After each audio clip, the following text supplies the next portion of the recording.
La pregunta que uno se hace, Guille, es si asistimos a un nuevo orden, si se abre un nuevo orden económico mundial a partir de este alambrado que ha hecho Donald Trump de su país en torno de las importaciones y los efectos que puede provocar. Todavía, como bien decías, hoy se ya cerraron los mercados para algunos lugares y han habido caídas notorias. Un tembladeral a partir de la política arancelaria de Donald Trump que pretende remanufacturar Estados Unidos. No sé si es el término correcto, ¿no? Vamos a preguntarle a nuestros panelistas, ¿cómo le va? ¿Qué tal? Buenas tardes. ¿Desconcertados o no? Sí. ¿Sí? Sí. Pero Trump lo venía anunciando en la campaña electoral, ¿eh? Pero no, tal vez no de esta manera. ¿Diego? ¿Diego? Sí, perdón, no te escuché la pregunta. Si desconcertados o no. Sí, mira, la verdad que ya cuando estuvo Donald Trump en la presidencia anterior, ya nos había acostumbrado un poquito a esto. Creemos que los anuncios al inicio fueron por ahí mucho más agresivos de lo que se terminó concretando, que igual es muy, muy importante. Creo que un país como Estados Unidos que implemente aranceles de la forma en que lo hace, no es simplemente implementar aranceles, sino que es todo un mensaje para el mapa geopolítico internacional, o sea, mueve realmente el tablero. Y la forma en cual se implementa esto ahora es una forma que incluso es mucho más nociva para Argentina, creo yo, en mi opinión, de lo que hubiera sido tal vez si hubiera tomado esos aranceles en forma unilateral contra, por ejemplo, China, hablaba en un momento de un 60% a China, o México y Canadá, que son los grandes ganadores por el momento, que los amenazó en su momento con un arancel del 25% solamente, digamos, a estos países. Eso no pasó. El arancel que termina implementando es un arancel general del 10%. Hay algunas excepciones que tienen que ver con por ahí algunos productos estratégicos para eso. Y lo que es el acero, el aluminio y el sector automotriz, que están en un 25%. Y esto termina expulsando, porque hay una serie de países que tienen tratado de libre comercio con Estados Unidos que no se le van a respetar, caso Chile, Colombia, Perú, los países de Centroamérica, terminan siendo expulsados de alguna forma del mercado norteamericano, NAFTA, ¿no? Y van a darse vuelta a competir o a tratar de colocar productos a donde lo hace Argentina. Por ejemplo, el vino chileno es un ejemplo.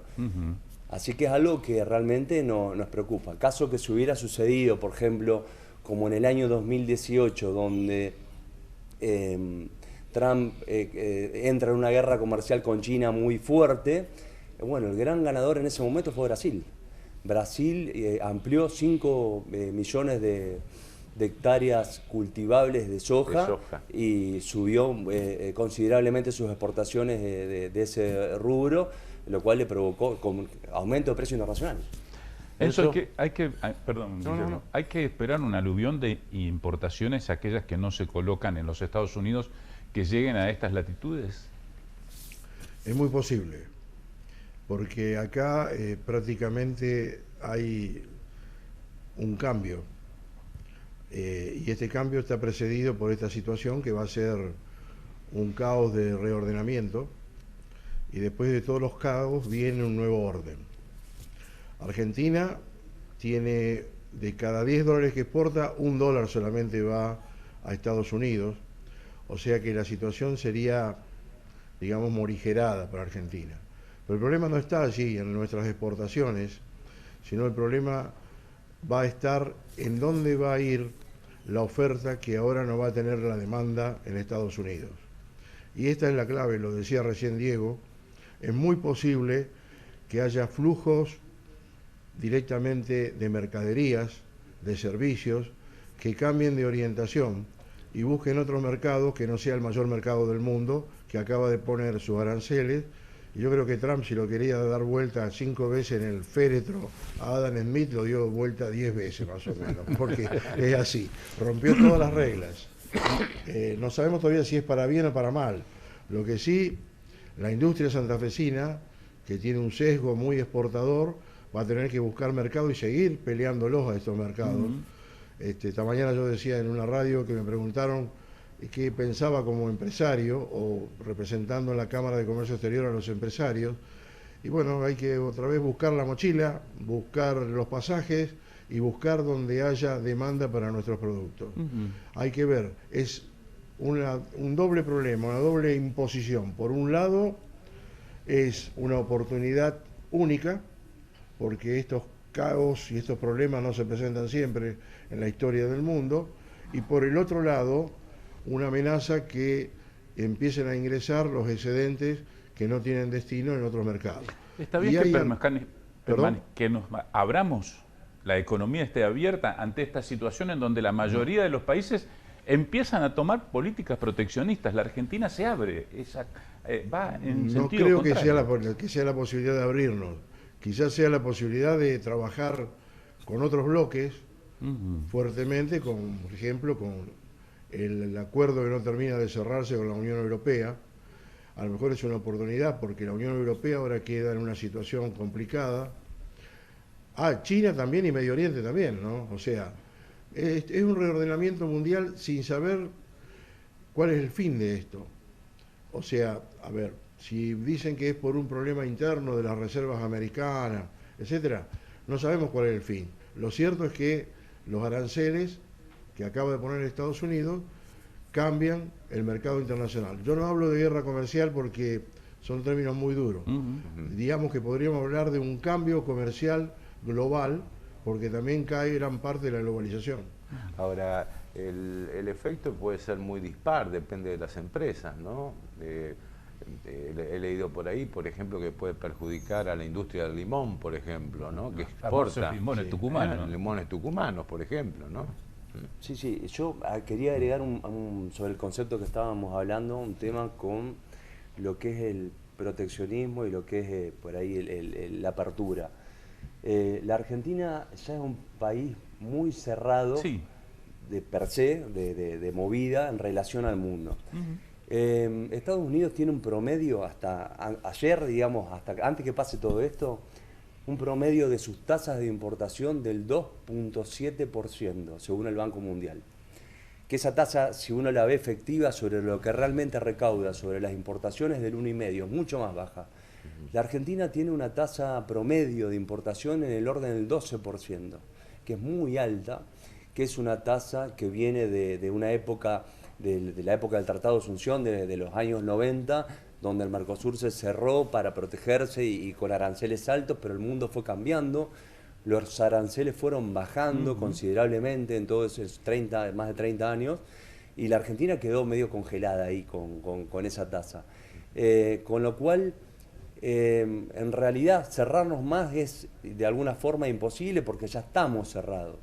Lo que coincido mucho con Enzo en cuanto a hacer las valijas, y es pensar que Estados Unidos fue medio excepcional. El año pasado fue el segundo destino de las exportaciones nacionales, 6.500 y pico de millones de dólares, con un superávit de 229 millones de dólares. Pero esto obviamente va a implicar un desvío del comercio, se nos van a ir exportaciones que estaban yendo hacia Estados Unidos a otra parte, y en esa otra parte tenemos que fortalecer vínculos con los países con los cuales tenemos una relación muy profunda, comercial, caso Brasil, caso Chile, la India mismo, para la provincia de Santa Fe sobre todo. Son países donde países que por allí no aparecen en el radar, ¿no? Uno dice, uno de los principales destinos de las exportaciones santafesinas es Vietnam. Exactamente. La India, ¿no?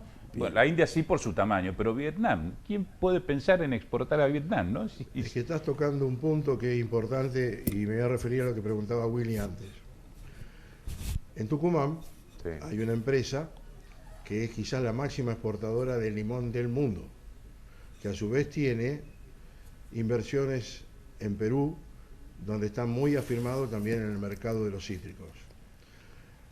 Esta empresa provee, no voy a decir para no hacer propaganda, pero a una bebida cola es el principal proveedor en calidad, en desarrollo, en terpenos, etc. ¿Es tan fácil, para quien está escuchando, es tan fácil cambiar un proveedor tan grande de la noche a la mañana? o hay que establecer toda una nueva negociación de los contratos que tenían. Guarda que al tener una economía tan grande, tenés proveedores que han desarrollado sus metodologías para esa economía y para esos volúmenes. Entonces, creo que ahora se abre una etapa de intensísimas negociaciones para acomodar. Hay una cosa que llama la atención, que recién lo decíamos. México y Canadá salen favorecidos, pero a Latinoamérica en general se le pone solamente el 10%. La pelea parece más bien que es con China y con otros mercados. Y el problema es si aquello que hiciste por ambición de ir a determinados mercados y enseñarles a producir con tus metodologías y porque era un costo de mano de obra o un costo más barato, ahora se me vuelve en contra como un boomerang. Entonces, por eso hablo de que hay un nuevo equilibrio, una nueva forma, y en el caso, por ejemplo, que hoy leí un artículo que decía que la carne argentina quedaba fuera de mercado. La carne argentina en el mercado americano es top. La pregunta es, ¿va a afectar a todo el pueblo americano o quienes consumen la carne argentina están dispuestos a pagar un poco más? La pregunta Sí. es esta reindustrialización que habla Guillermo, ¿no? Manufacturación. De esta remanufacturación, reindustrialización, podríamos decir así, que intenta seducir Trump para que las empresas que están radicadas en el oriente, en el sudeste asiático, puedan volver a territorio estadounidense a producir allí, a generar puestos de trabajo, a generar ingresos. ¿Cómo lo ven ustedes? ¿Es posible teniendo en cuenta, hoy es fácil desarmar una planta y armarla en otro lado, no existe aquel concepto de lo plantado, de lo fuerte, pero digo, ¿piensan que van a cambiar el destino, la radicación, esas empresas que estaban en el sudeste asiático? Es una buena pregunta porque lo que justamente estábamos, en mi caso personal, leyendo estos días, es que dado el hecho de que México y Canadá quedan como favorecidos por lo que es la prevalencia del tratado del NAFTA. México, Estados Unidos, Canadá, que se aplica, muchas empresas asiáticas por ahí ven con mejores ojos instalarse en México que en Estados Unidos por un tema de costos laborales, por ejemplo. Aparte, hay toda una cuestión ideológica, política, digamos, de fondo.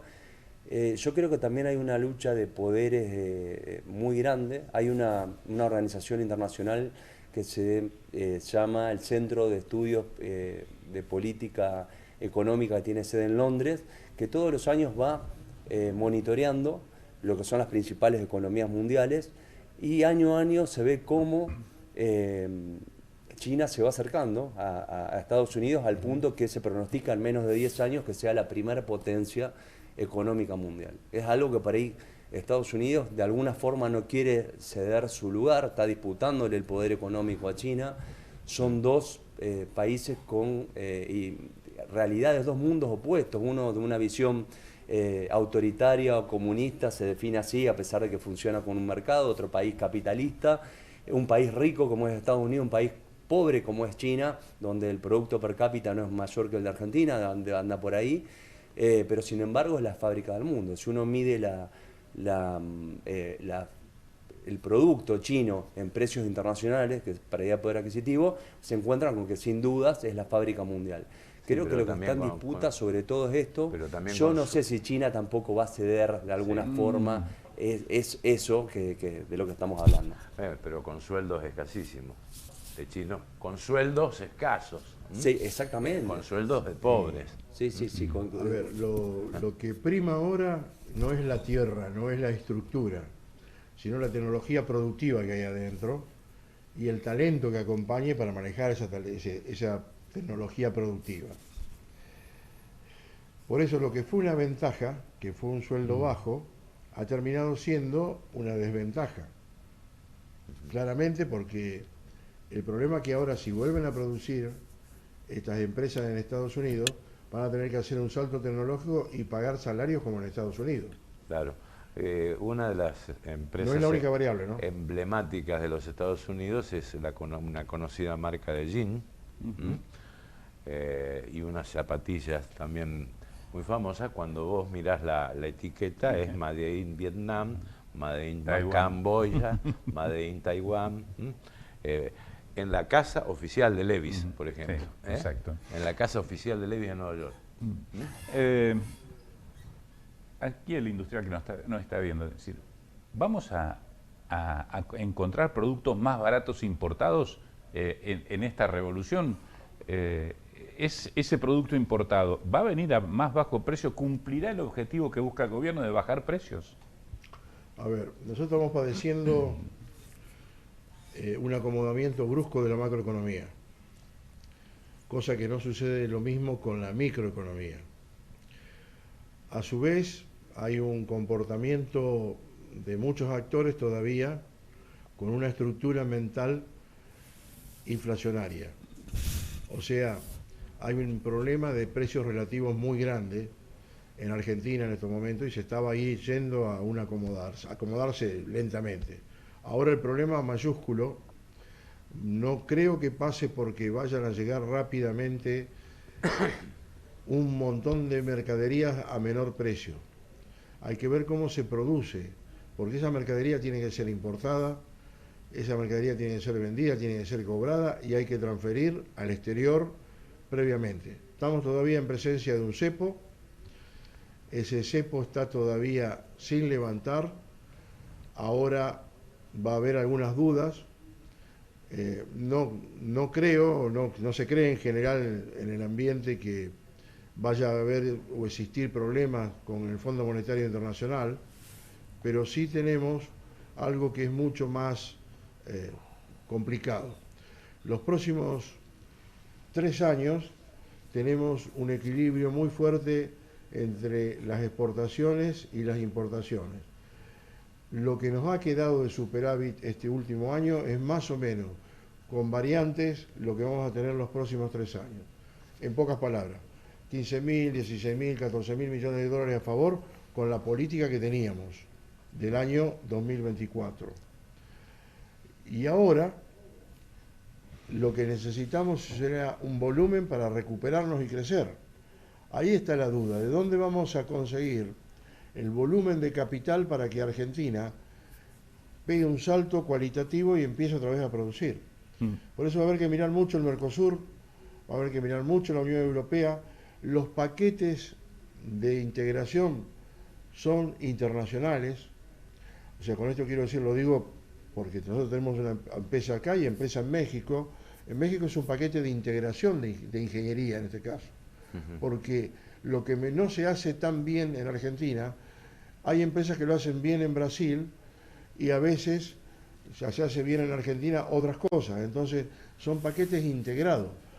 Cuando usted mira un auto es un paquete integrado, sea eléctrico, llámese como se llame, o sea tradicional.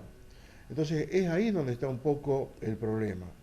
No nos olvidemos que había una proyección de 7.000 camionetas en Córdoba de Nissan y Alaskan y ahora no se van a hacer acá en el país. Y hay varios interrogantes para industrias globalizadas o internacionalizadas, como el caso de las automotrices, que puede llegar a pasar en este reordenamiento. Hay muchas dudas. Enzo, vos nombraste el 10% de aranceles. ¿Es mucho o es poco para vos? El 10% de aranceles lo tenés que... Es una linda pregunta, Willy, porque entonces voy a tener que decir, es mucho 5% de retenciones, o 30% de retenciones.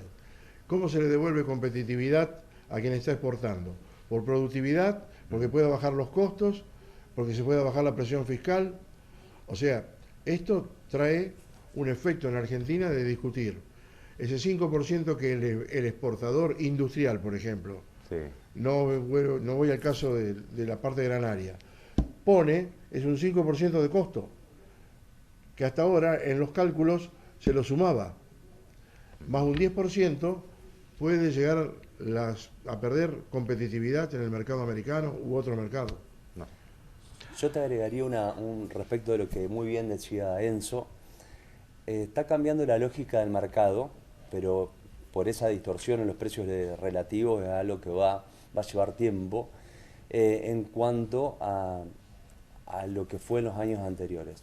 En muchos rubros el mercado estuvo en manos de los grandes, por ahí, importadores o concentradores que tenían algún beneficio por parte del gobierno, se les aprobaba los trámites necesarios o tenían algún tipo de protección a alguna industria puntual. Sabemos lo que pasó en Argentina todos los años pasados con los neumáticos, por ejemplo, las cubiertas de auto. Lo mismo se replicó en un montón de otros sectores, por ejemplo la tela, los importadores de ropa dependían de unos pocos importadores de tela que tenían la posibilidad, digamos, de importar y conseguir la aprobación de lo que era la declaración jurada de composición de producto y algunos trámites que eran bastante engorrosos, más lo que era el CIRA antes y todo lo que hemos pasado.